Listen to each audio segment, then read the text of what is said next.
All right, it's 8:30 p.m. IST. Good morning, good afternoon, good evening, everyone from your respective time zones. Welcome back to the 32nd TEG talk. And of course, every time I just repeat what we have been doing broadly in TEG, the idea always have been to have a set of speakers from academia, from policy world, from entrepreneurship world, veteran entrepreneurs as we had in the past to kind of create a platform of learning and shared knowledge. And for the last 3 years, that's what we have been trying to use these talks as a platform or as a way to build a community. And now we have nearly 5,000 plus people in the TEG community. And of course, I think roughly 1,500 plus are on, more than 1,500 now are on WhatsApp itself, plus additional on Telegram.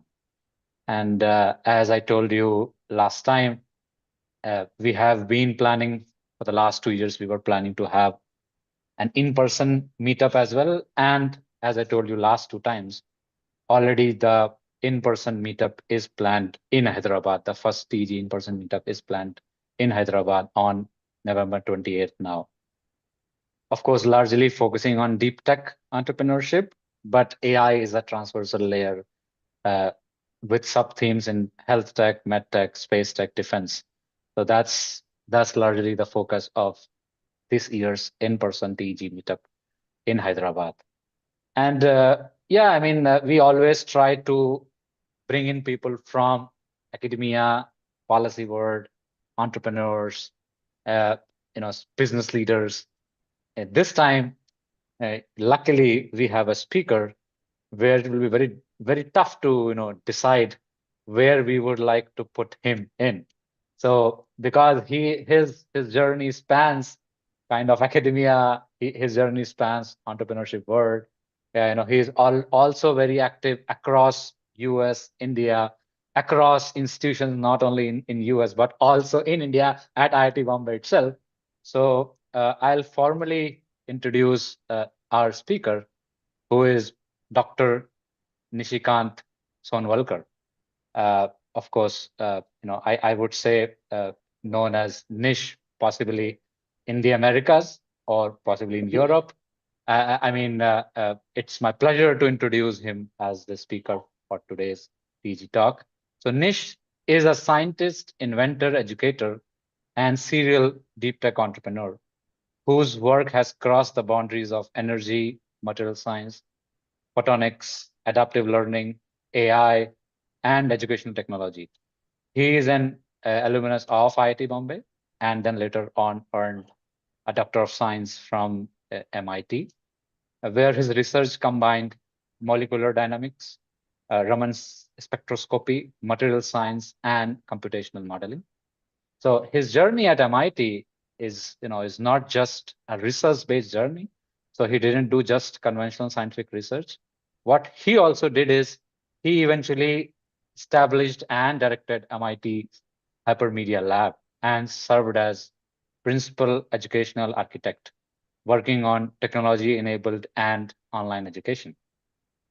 He subsequently developed the Learning Cube, a pedagogical framework for adaptive learning, and became an early pioneer of adaptive online education and online courses. So with that, what we are also planning is we are planning an executive course at IIT Bombay, which you will get to know possibly in 2 weeks or so. And he's not new to this learning framework because he has developed some of these framework while he was at MIT and led some of these courses early on, which at that time it was not that popular at IIT Bombay or other premier institutions in India as well. Now, coming to his ventures, so Nish's first venture emerged from technology licensed from MIT and evolved into Intel Adapt, where he developed intelligent adaptive learning systems that personalized education based on individual learning pattern. His work has even explored using EEG-derived brainwave information to identify learning strategy suited to individual learners. Over the year, Nish has built and been associated with multiple technology ventures spanning education and clean energy.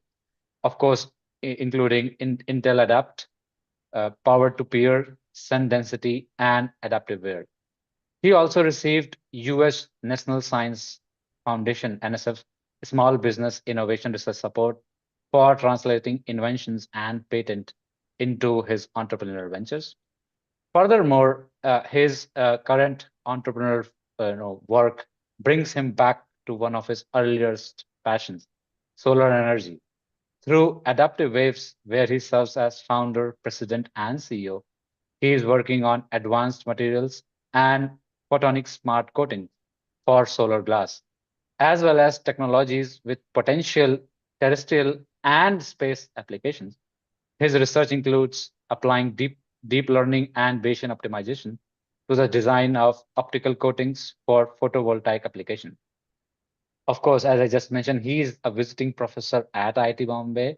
And hopefully, if you are attending TEG Global Meetup in Hyderabad, which I was talking just now, you will be able to meet him in person there. Or if you are visiting IIT Bombay for one of his courses that he will be teaching, you can meet him in person as well. So with that, without taking much time, Dr. Nish, to you. Thank you. Thank you very much, Vaibhav Chaudhary. And you have done tremendous job of organizing and growing this, the entrepreneurship gyan, and from the IIT Bombay Alumni Association. So I congratulate you personally for the fantastic job you have done of bringing the communities together. Although you live in far distant from IIT Bombay, Peru right now, and Brazil and other places, you are a, I would say, almost like a international community builder. So I'm excited, very excited to join what you are doing and provide my contribution to it the way I can do it. So thank you, and also thank you for the introduction, kind introduction to my journey through it. So I think with no further ado, we can dive into it. Sure, please go ahead. All right. So you already got my introduction, so I'm going to jump into why a academic person wants to do company and get involved with the product development. So I think, and also where is that motivation is coming from? So let's start with that. So I grew up in Indore, and as I was in high school, I did science fairs like many of us growing up. And fortunately, I submitted my one of my early inventions, and that was published in a journal called Avishkar when I was in 10th grade, and it was solar hot plate. So everyone was doing cookers, but I said in India, people have to do the rotis, and for that they need a hot plate. So I created a hot plate and submitted it to National Research Development Corporation. And fortunately, I got the first prize, and I was invited to Vigyan Bhavan when I was in 10th and 11th grade. And so I think the innovation germ was already present in me from the beginning. And solar energy was my passion because I thought that this is the only source of energy which is available to everyone, irrespective of what kind of categories you come from. So it's a highly ubiquitous energy source. So the question was that after my early studies, I joined MIT, IIT first in 1984, and in energy science and engineering department, and I carried my passion for the solar energy. And so I was happy doing research, generating papers, and attending conferences, etc., in solar energy. Even at that early part of my academic career, I always wondered is anyone reading my papers? And so, of course, you get the citation index. So you say 30, 40, 100, maybe 200, 2000, but it doesn't go beyond that. And the way we write research papers, there hardly anyone can from general public can understand that. So the zeal there is how we can get our invention and technology in the hands of millions. And I think that's where the impact is realized. Of course, science and technology papers have major impact, but they take years before they become product. So my right from the beginning motivation was to get my inventions in the hands of people and have a major impact. So I think I've written lots of papers, journal papers, presented in conferences, but I kind of was missing that this all of these inventions and research has to see the light of the day. And so one is that you create patents, and then you assign those patents to people, and then they hopefully commercialize it. But then there is always a gap. So I then at later on in my career, I decided to become entrepreneur. So I think I have a long journey, almost 40 years in United States now, and I've created various companies in USA, and I will dive into some of them and the journey through it. But recently, I've also formed a company in India, and this will be my first company in India. But before I get into that, so I think the personality of people who really want to be entrepreneur are the ones who like the roller coaster. So if you go to amusement park, some people prefer to go to merry-go-round. It's a nice ride, round and round and round and round every day. It is a good symbolism of day-to-day life where there are not much variations. But when you go to a roller coaster ride and your heart is pumping and you are going very high and suddenly you're dropped into the bottom and then you go up again. So that is a simile of a entrepreneur or a startup guy. So if you are faint-hearted, I would suggest stay away from the startups. But the startup culture and the entrepreneurship culture has really increased quite a bit. In fact, I would even say that even as a professor, we are entrepreneurs because we have to get funded. So we have to create an idea, write the proposal, send it to National Science Foundation or in India Department of Science and Technology or CSIR, and you have to sell your idea. It may be research idea, but you still have to do. And then you set up your lab. So you set up your lab and you hire lots of people, and you are responsible, by the way, for their payroll, your postdocs and your graduate student, PhD students, and all of that. So essentially, you become a company and you organize everything as a company within the framework of IIT as a professor or MIT as a professor, and you run your own lab. And I know that Webos indicated that I created Hypermedia Lab. So I think those are some of the earlier career activities that you would pursue to show your research impact in it.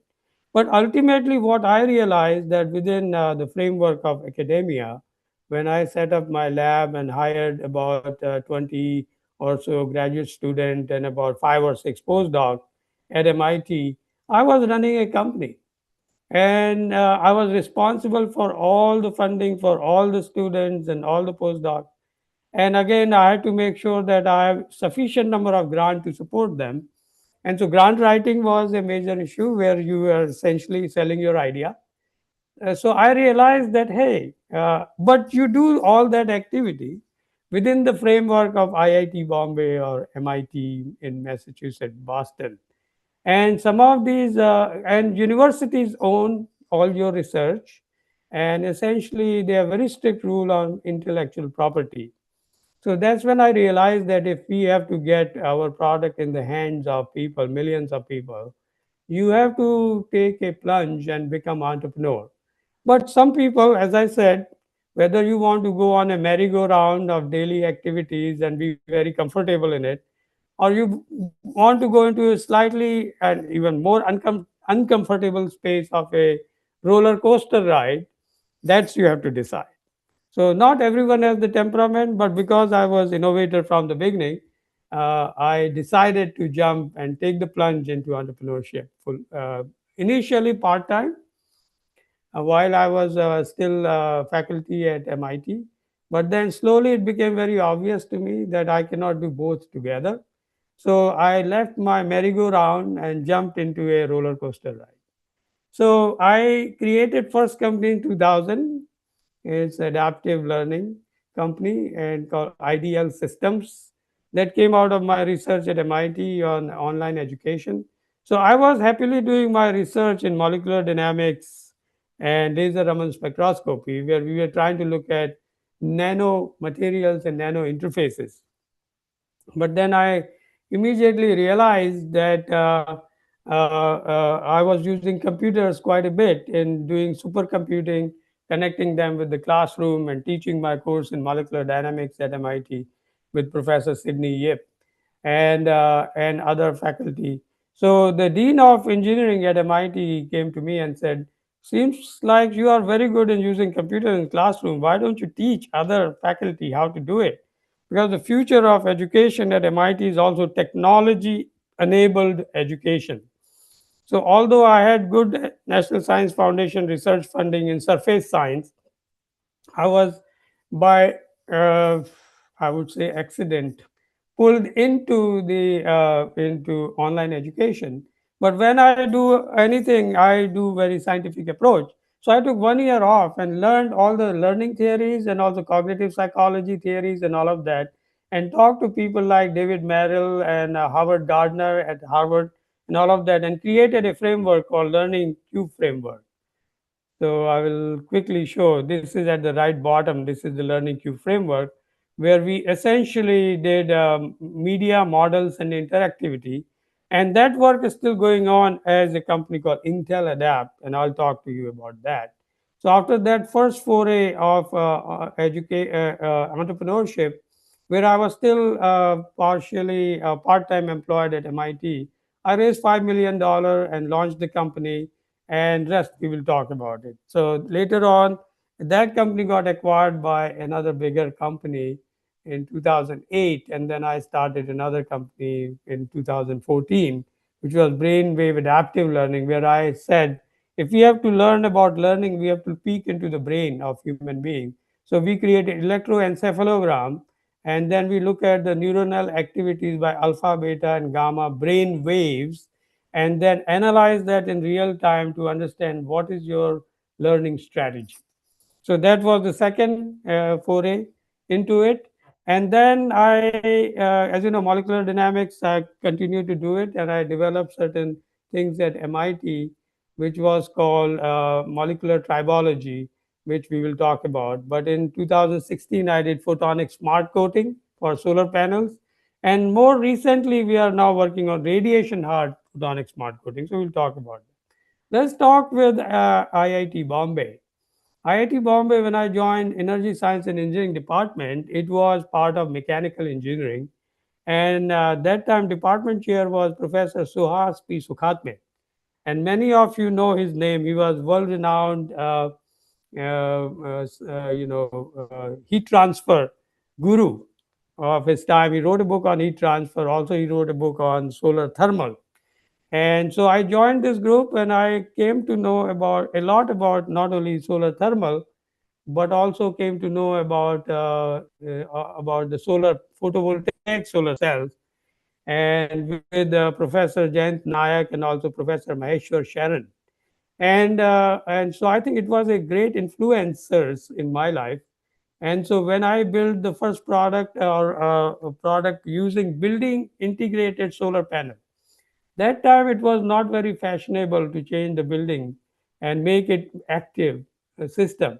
So, but I tried to create a solar panel which was embedded in prefabricated reinforced concrete blocks, and we studied that as part of my MTech thesis, and I successfully presented that. And then, like everyone else at MIT, we were all applying to IIT. We were applying to USA. So I got an opportunity to work on a very interesting project in University of Hawaii Natural Energy Institute. So I was saying, I was waiting to receive admissions from MIT at that time, but they had offered me admission, but not the scholarship. So in between, I got this opportunity. So I talked to Professor Shubir Kaur. Shubir Kaur was a great fluid mechanician in mechanical engineering department. He also had some other interest, which was Ravindra Shangi. And I, being a tabla player, grew up as a playing Indian classical rhythms and tabla in Indore, Indore being the Indore Gharana. I used to work with him on his, Ravindra ballets, and we will go to Ravindra Natya Grove and present them. So I said, hey, I've got this opportunity in Hawaii. I'm thinking not to go because I want to focus on certain things. He says, are you crazy? You must go to Hawaii. You will enjoy your Hawaii trip. And of course, this is one of the unique projects in the world where essentially you are working on open cycle ocean thermal energy conversion. So this is pure mechanical engineering. So I think, okay, I was assigned to this project in Hawaii Natural Energy Institute, which was in the Kona coast of Hawaii. So 1.5 year I did that. And that's where I realized that doing something mission critical, because this led to a 8 megawatt power plant in Hawaii. Hawaii being place where there is no earth 4,000 miles around. These are the islands in the middle of the ocean. Of course, they are part of United States, but this project was funded by the Department of Energy of USA and also Japan. So, and I had to design something this which is going to actually be used and has to be mission critical. So I had a great time, and I was fully funded on that project. So I would fly from Honolulu to Big Island every week and do my work on a 30 feet tall tower where we were trying to create ocean thermal energy conversion. So those who do not know OTEC, I will say that it was essentially taking the cold water from the bottom of the sea and hot water from the surface of the ocean where there is a 20 degrees temperature differential, and then you create a low pressure turbine under an evaporator at very low pressure, and then you condense it. By creating this evaporation condensation, you create sufficient amount of pressure difference to run a low pressure turbine. So it was excellent and very, very exciting opportunity that I worked on. So this was a real machine, not a model. And we were dealing with the seawater directly from the bottom of the ocean, 1,000 feet below. It was exciting projects. And what I invented there was the spout evaporator, because if you introduce water in a low pressure vacuum, it can become steam, low temperature steam. But if you distribute it in terms of like almost like a spout, the efficiency went very high. So I created the two-phase flow between the bubbles of air and the water, seawater, and created this high efficiency evaporator, which led to creation of 8 megawatt of power plant. And I believe today it's still in operation and generating power. And that's where I think I was thinking, hey, this is something I can also commercialize. But I realized that this kind of technology is only applicable to those places in the world where there is a cold water available reasonably lower depths. So in Hawaii, the currents come from Arctic and they hit the bottom of the island where at 1,000 feet you can find 8 degrees Celsius water, and the surface being tropical 28 degrees. So without going into all that detail, let's talk about then I joined MIT in 1986 and in mechanical department. But I soon realized that I wanted to do something fundamental, and I wanted to not do a pure engineering thesis, where again what I had done experience in Hawaii, that I can write a thesis with different parametric variation and get my PhD. So I joined the PhD program, SCD, SCD degree they call it, Doctor of Science. I joined that. And the motivation of that came from Professor Sukhatme, because when I read his book on solar energy, in the back, there was introduction of Professor Sukhatme. And it says SCD. And I started looking into, I've heard about a lot of degrees. What is this SCD? Then I realized it is DSC, and MIT normally spells all the degrees other way around. So DSC become SCD PhD become a different way, or MS become SM. So I think that's where, and also Professor Sukhatme did give me a recommendation letter and all of that. So thank you to him for, uh, because of which I ended up at MIT.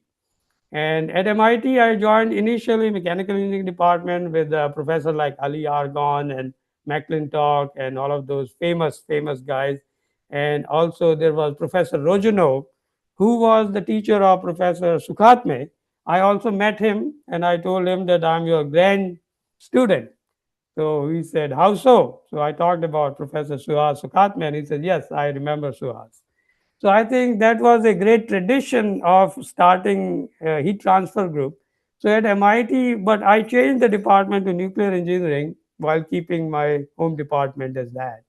Primarily because I wanted to understand the materials, models, and heat transfer and everything else from nano perspective or atomistic perspective.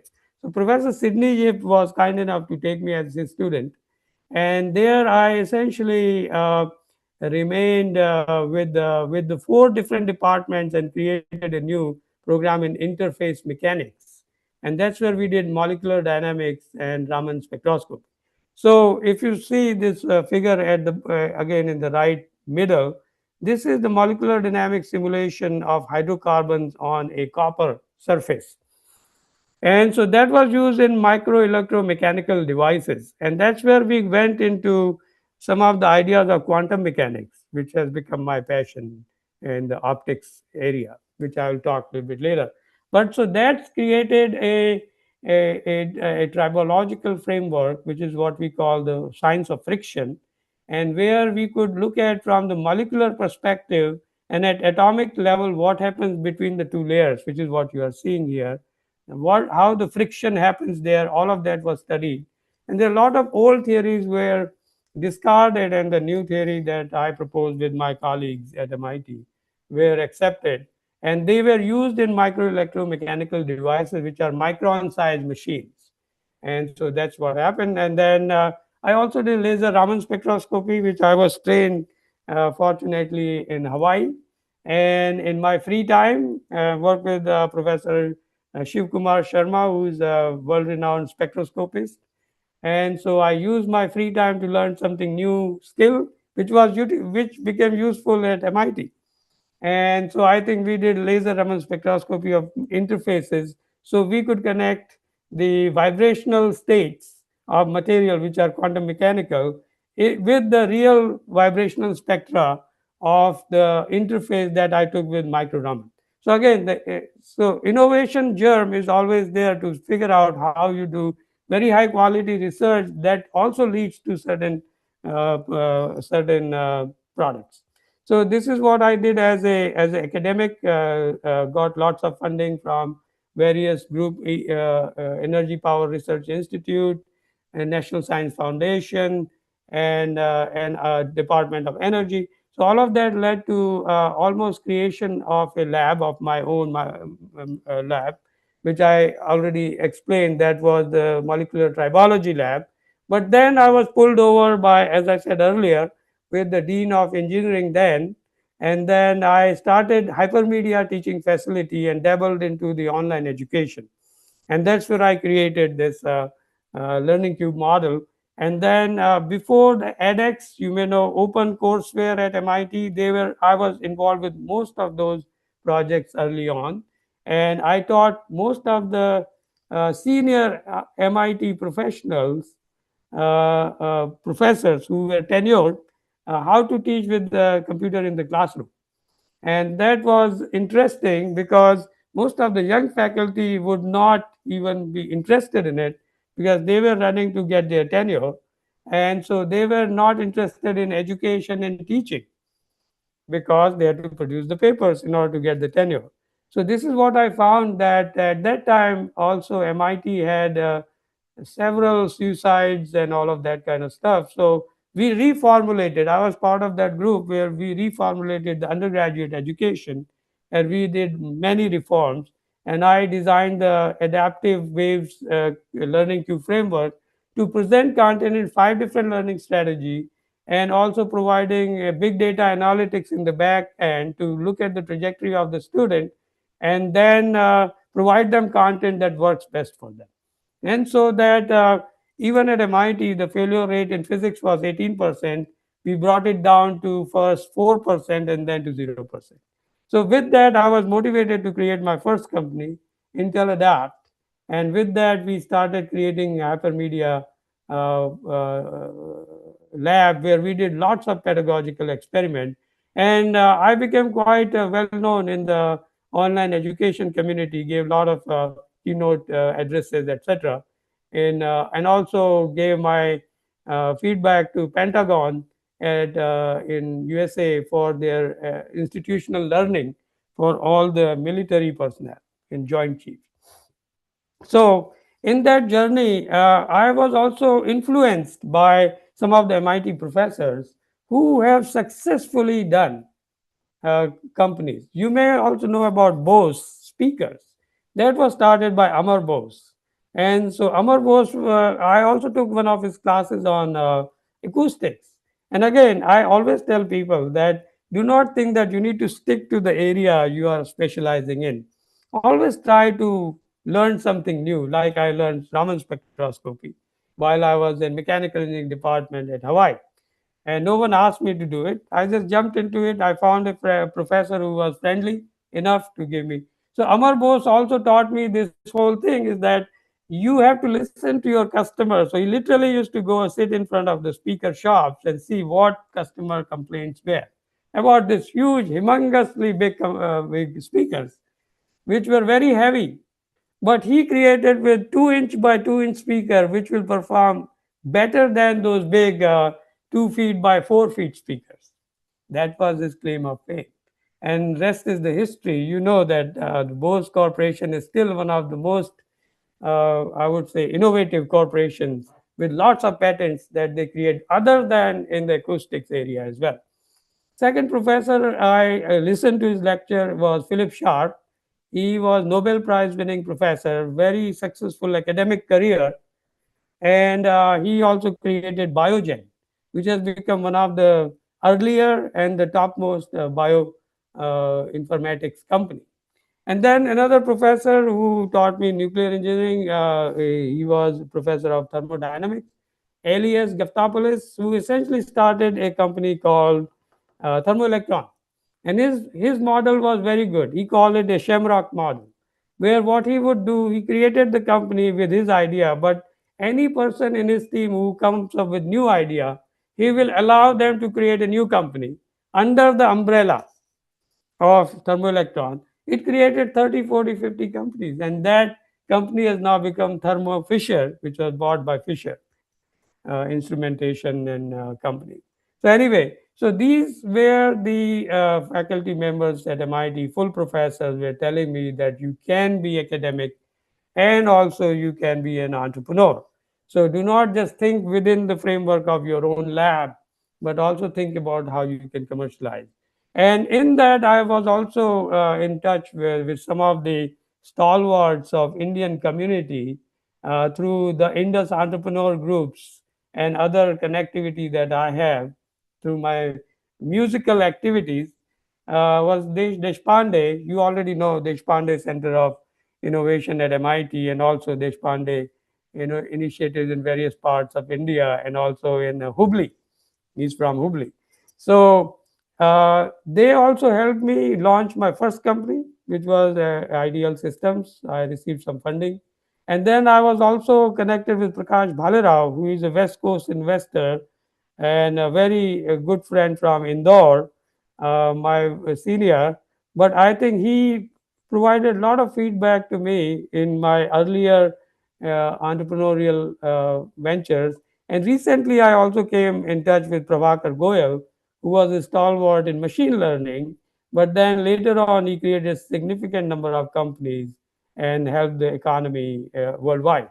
So I think what happens is that you come up with people that will provide you to bring you up into the food chain. And that's where Amar Bose said, I would have been fired 100 times at a company run by MBAs But I never went into business to make money. I went into business so that I can could be interesting things that haven't been done before. So I think as a, I would say, academic going into innovative companies, that kind of innovation edge you always keep with you, and that will make sure that your company is always progressing with new products.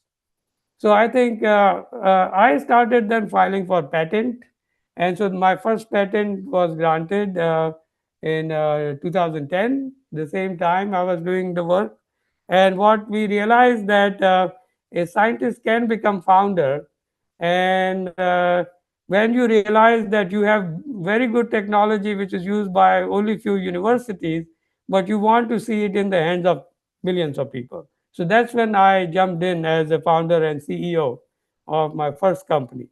And then we raised Series Seed, and I got NSF funding.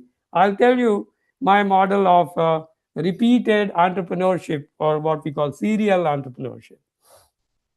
One of the other things that influenced me a lot, I did go to ETH in Zurich and went into the place where Einstein was a student, and went into his locker, which they have still kept. So this is the, I'm in front of locker. But imagination is more important than knowledge. And knowledge is limited, imagination encircles the world. That's another thing which was very, very interesting to me, is that you can come up with lots of ideas by imagination and thought experiment. But the question comes from there, are there idea people will buy? And the other one is that, is there what we call product market fit, and how do you get that idea into a product and get in the hands of people? So sometimes people also tell you ideas are a dime a dozen, but implementation is very important. In my case, always worked on what you call hard tech, and the problem that is hard to solve. And for example, human learning problem is very hard problem. Even today, people have not figured out that completely. But at least I made a window to the human brain using brainwave adaptive learning, which was the EEG, play on the learning, adaptive learning. But thinking outside and thinking upside down is very important. So when I went back into my through my molecular dynamic research of energy materials, I went back to silicon, and I said everyone is working on the single junction silicon and trying to do what we call semiconductor engineering, also by multi junction photovoltaic cells to increase the efficiency, and that becomes very expensive. So I said, let's think about this problem upside down. Instead of changing the semiconductor physics, why don't we change the light that goes into the solar cell? So everyone was doing the semiconductor physics to improve 1.5, 2%. But I did completely change the model by putting a photonic smart coating, where it will change the way the solar spectrum, as you can see on the top. Here is the solar spectrum, where only a very tiny part of the spectrum is utilized. Most of the spectrum is wasted. So with the quantum optics, you can move certain things with the down conversion and up conversion. So that's the innovation I brought into it by thinking upside down, saying that I'm not going to touch the semiconductor physics. I will change the photonic physics that describes how the photons will come into the solar cell. So that has become my passion for last almost 10 years, and I have now 4 granted patents and 2 more patents in the field. So one of the thing is that you always try to think flip, but of course you also know is that the solar power systems and solar panel manufacturing in India is growing leaps and bounds. And if you look at similar thing happened in USA when I started Sun Density, another company there. So I think the deep tech is hard tech because you have to manufacture something. Unlike the soft tech, there is nothing wrong with the soft tech. You can create nowadays. You can create an app in 5 days and put it out there, and hopefully that app goes viral and you become millionaire overnight. But those chances are very limited. People always say, look at Mark Zuckerberg, look at all of these other success stories. But I would tell them is that how many of them exist. So chances of failure are also high. But deep tech requires patient capital. That means you are creating a manufacturing line, which may take anywhere from 1 to 5 years.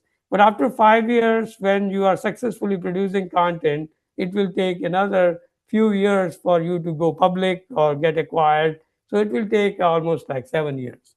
But the good thing is that you are creating hundreds of jobs, and you are creating almost a new economy around your innovation. So that's very rewarding. And physics does not compress in short time. You do have to go through step by step, which I'll talk about. So it reminds me of John F. Kennedy's famous quote: "We chose to go to moon in this decade and do the other things, not because they are easy, but because they are hard." And I think that's the route the hard tech companies, or what we call the deep tech companies, are taking. Now, deep tech is also connoted in terms of the deep learning, which is the neural network based system. But what we mean by deep tech is where there is some kind of manufacturing involved. And of course, we are also using AI in manufacturing as well. We'll talk about that. So the value of death is real and it is wide. So between when you start a deep tech company and you produce, there is a you need sustained infusion of capital, and that is the value of that, because things change, market changes, and the interest of your investors changes and all of that. So the speed is very important. And if you look at the successful deep tech company owners like Steve Jobs and Elon Musk, they are phenomenal in implementing things very fast. Fast decision makers, even though they may fail, they'll go ahead, fail fast, and come up with tweak of your system so that you have a product. So that's another thing which was influencing, is that the invention happened because of there is a gap in knowledge and gap in need. So the inventors feel the need first for themselves, and then they turn it into prototype. So that's the kind of model we use. So I think with that, let me jump into innovation is about fifth of the job. So you innovate it, which is what we call idea. So we work with MIT Nano to do all the inventions and creation of the photonic smart coatings. But from there we go to MVP, which is a small lab sample which shows good results of down conversion, up conversion, and enhancement in the photon. You have to verify with the third party so everyone believes in your instruction. Then you have to find the right market fit, and I'll talk a little bit more about it. And then you do B2B delivery, business to business delivery. Most of the deep tech will go into business to business or business to customer directly if you are in commodity products or consumer products.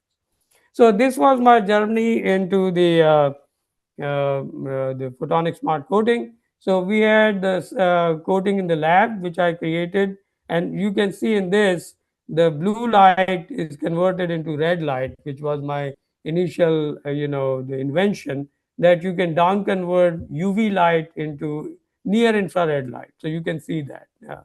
And then, of course, you have to convert that very small 75 millimeter by 75 millimeter sample into 500 times bigger solar glass, which is 1.2 meter by 2.2 meter. So with that, I then use the labs in Fraunhofer in Germany and prove that it can be done in the full scale. Then comes, okay, how will you produce it? So we are working with Bueller and we are working with Asahi Plasma to create these factories what you see in the bottom. So the first one is that you put the monkey suit, go into the lab, in the nano fab lab, and create something. I mean, in my case, nano optical coatings, and then convert that into photonic smart coating, and then you produce them. So if you look at, I'm also, as I mentioned earlier, a musician and a trained tabla player with all kinds of degrees in music and also performing career in tabla on the side. But what it realized is the improvisation. So when you come up with the idea, the initial idea never takes shape the way you thought about. You have to tweak it, and tweak it until you find where it lands, the essential requirement of your customers, and then you have to find the customer market connection. And of course, in doing that, you also have to create the network of people who are going to help you, not only academic, but manufacturing, and also then finally the investors. So my, the formula for success was to take a hard problem, solve it, which you are passionate about, then apply for non-dilutive funding. Fortunately, now in India and US, you can get a lot of government grants to create your what we call DPIIT company or MSME companies. In USA, they are called SBIR, Small Business Investigative Research. I was fortunate to get 5 or 6 different SBIR funding, which is non-dilutive. What I mean by that, for those who do not know, they do not take away your equity in the company. They give you a grant, and you are required to produce a tangible product which will be commercialized. That is the only thing they want from you. And so, but then that will only happen third party validation. So I always start with non-dilutive funding, third party validation. Then I go to a seed round. So seed round is essentially friends and family round. You know people, your network. You say, hey, this is my idea. Would you like to invest in it? And you give them good amount of equity because that's the most expensive round. But then you get into customer traction and show that some customers are ready to buy your product. That's when you go to series A, where you raise 15 to 20 million dollar and get the company prepared for either M&A or IPO. And that takes different kinds of time for different companies. So this model I have repeated several times in Ideal System, Intel Adapt, and of course Sun Density and Adaptive Waves. So adaptive waves I'll talk a little bit more about. But 6 things that nobody tells you before you start. Number one, it takes twice as long in your worst case. So normally when you decide, okay, on such and such date, I'll have my trials done, then I will have validation done, it will always take more time. So make sure you prepare that. You will be personally funding the ugliest stretch. So what happens? You start with the funding you are spending on various activities. Then you are at the lower part of the funding. At this point, you are not generating your product because you are deep tech company. And at that point, you also may have to put your own money into it, and you may have to hold the bag until you cross that chasm where you become productive and also you generate the revenues. And of course, in the on the way, you are going to hire lots of people and maybe some co-founders. So co-founders you have to choose very, very carefully, primarily because co-founders are like having a marriage. So you always have a dance before you make them co-founder, but later on you normally have disagreements. And disagreements are not bad because you get different perspective, but then it may stress the whole situation that you as an inventor have certain vision. So you have to be very careful with the co-founder who is what we call is thinker the same frequency as you are. Then of course you will be rejected 100 times before you get any funding. So you have to be prepared for the rejection, and the failure in your first attempt is not bad because you learn every time from your failure. And then of course your identity gets renegotiated because first you are CEO founder, you are the everything of the company, but slowly your job diminishes, and then eventually you have to give your control to the CEO, which is brought in by your investor. So I think some of these ideas are also you have to make sure that you are ready for those changes. And of course, at certain point, as soon as you take money from venture capitalists or investors, unless you are completely dilution-free money, and if some other entities are owning part of your company, you do not have 100% control because you do have to take permission of the Series A or Series Seed investor to go to Series A and all of that. And you have to answer to your board. Board is very interesting stuff, and I may do another talk on how to deal with the boards and how to deal with the investor term sheets and all of that, which itself is an art in making. So, but the rewards are high being deep tech. Your name as founder will always be there. You will train so many people and generate so many jobs. and your physics that you always were passionate eventually sees light of the day. And of course your net worth will go up and up as you are doing several companies. uh, and uh, uh, and again what happens is that it becomes a passion because you are successful in the first round. As soon as you finish that, by most often in my case acquisition by a bigger company, then you start thinking about next new idea. So it's as I said, once you get addicted to the roller coaster ride, you will never be happy with the merry-go-round. So in this journey, it is also very important that you join some of the accelerators, like at IIT Bombay, there is Sign, and there are lots of accelerators coming up. At MIT, we are part of MIT Nano or Start.Nano accelerator, which connects you to the lab, which is a very expensive instrument which you can never buy initially. Credibility of being part of an MIT or IIT incubator is really great, and the peer group that you will connect with, because now you are working with all different inventors and entrepreneurs who are struggling just like you. So you can share your stories and find out where is the right kind of approach you can take in your industry.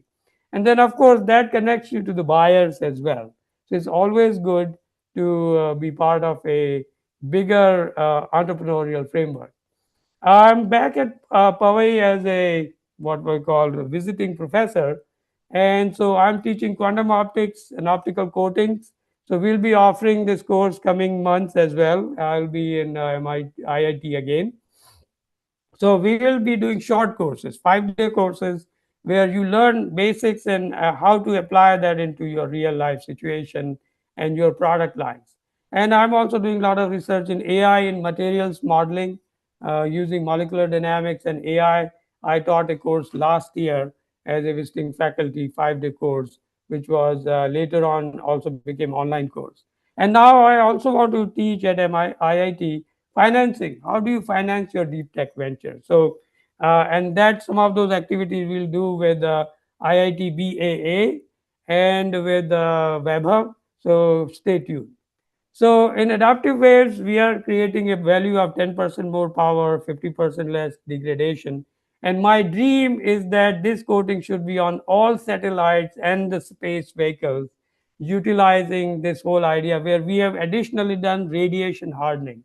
As you go up in outside the Earth's atmosphere, you have AM0, where there's a lot more harsh radiation hitting your solar cells. So we have come up with radiation hard coating for electron, proton, and also gamma ray radiation. And all of those activities become quantum optics activities, which is I've become very passionate about.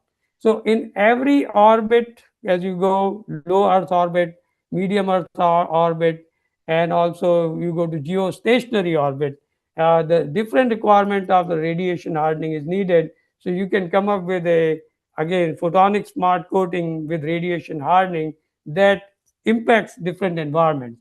I've been always passionate about creating intelligent and adaptive system that will change according to your atmosphere.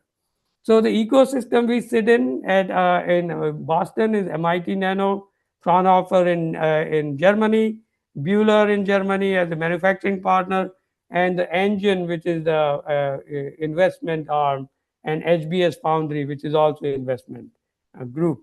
But these are accelerators. So dream is not that which you see while sleeping. It is something that does not let you sleep. And this is a quote from Abdul Kalam, who was the great person to send Indian science to the stratospheres, along with Vikram Sarabhai. So I think my goal is also to be both in the space and in the on Earth. So before you start your own journey as a 24-year-old in IIT Bombay, I have 7 things to share with you. Do not think that you need a date to start. Start before you are ready, because the timing is not. You don't wait for a time. You have to jump in. And if you look at all the entrepreneurs are the ones who will jump in the water and try to swim later.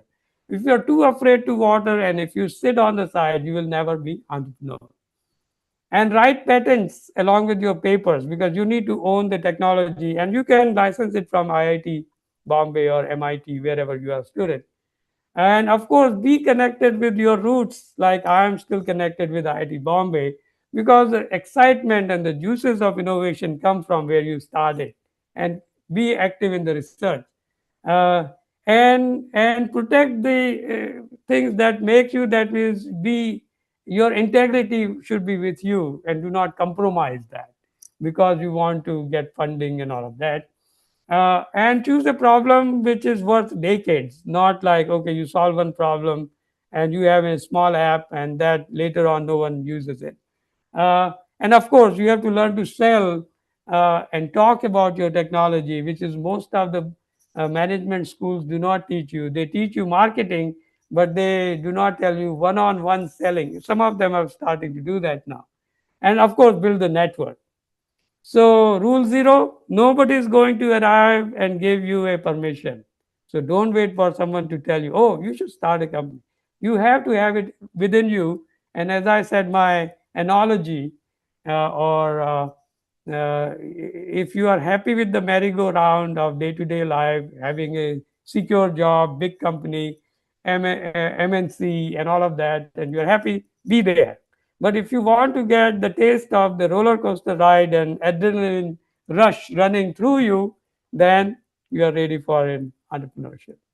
So everything around Umesh, you that you call life was made up by people that were no smarter than you, and you can change it, you can influence it. Once you learn that, you will never be the same. That is Steve Jobs. And let me stop here. Thank you very much. thanks a lot, Nish, for your fantastic talk. I'm 100% sure everybody enjoyed it, and it also automatically answers some of the questions that I'm seeing in the chat. Still, I mean, we have just 3 minutes remaining, so if you could maybe in one or two lines answer Right. other questions, maybe which might be interesting. For example, Shiva is asking a question. So how do you compare the Technology Licensing Office, TLO, for example, at MIT versus something like that at IIT Bombay? Because this might be of interest to a lot of researchers who are doing to and fro between India and the USA. So in one or two lines, if you can talk about that, would be of interest to the audience. Yeah. That's very, very good question, Shiva. And I think TLO is Technology Licensing Office, and I dealt with a lot. So if you are a faculty, TLO will give you much better terms, because you, as a faculty, taking time off, and many faculty at MIT, as I said, starting from Amar Bose, they took time off, and then they came back as a faculty later on after they were established. But Technology Licensing Office is very active. So I think IIT Bombay should take lesson from that. They are not only very aggressive in promoting the invention that is coming out of their laboratories, but in some cases, I would say that they are also helping identify companies who will take that your invention. So just because you have patent doesn't mean that anyone will know about it and buy it. So you have to aggressively model it. And MIT also has an office in Washington D.C. and Japan. So there could be various offices where you can see, and also in the West Coast. And of course, alumni association is everywhere for IIT. But I think we have to take approach that the patents take look get the time of the day, and they are acquired and they convert into products. Great. There's another question from Umesh. Where do you see domestic manufacturing growth in future and reducing reliance on Chinese imports? Maybe you would be a correct person, especially in this space, to talk about very briefly on this. Yeah. That is very, very interesting question, because I was conflicted, because most of the solar technology is generated in China, and most of the Indian companies have taken what we call cut and paste approach. Whatever is successful in China, let's bring it and redo our solar manufacturing. And that's where the Indian solar market is growing like leaps and bounds, but it is using all Chinese technologies, Chinese wafer.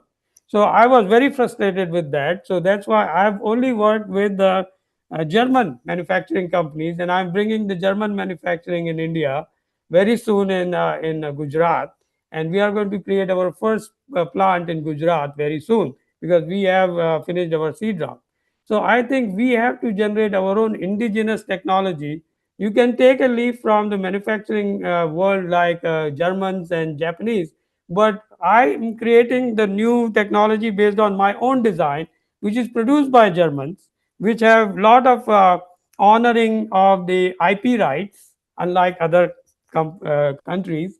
But in this case, you have to own and operate your machine. So you have to get your hands dirty. So this is where we have to be innovative. We have to create indigenous technology, working with the countries who are very good in doing that, but produce it, the prototype there, bring it in India and then replicate it. That would be my suggestion to you. And that is absolutely important. Even the wafers for the solar panels are coming from China today. Although I think by next year, it may not be possible to do because of the tariffs. All right, Nish. So thanks a lot for your time and for sharing all the wisdom, Gyan, and especially kind of a journey for the students and how they should be thinking about it.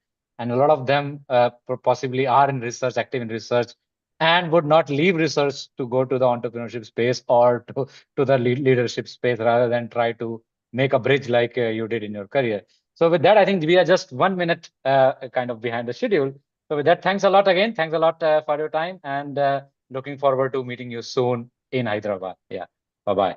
Thank you. Thank you, everyone. And please reach out to me if you have any more questions. And I've given my emails in this slide. Thank you. Sure.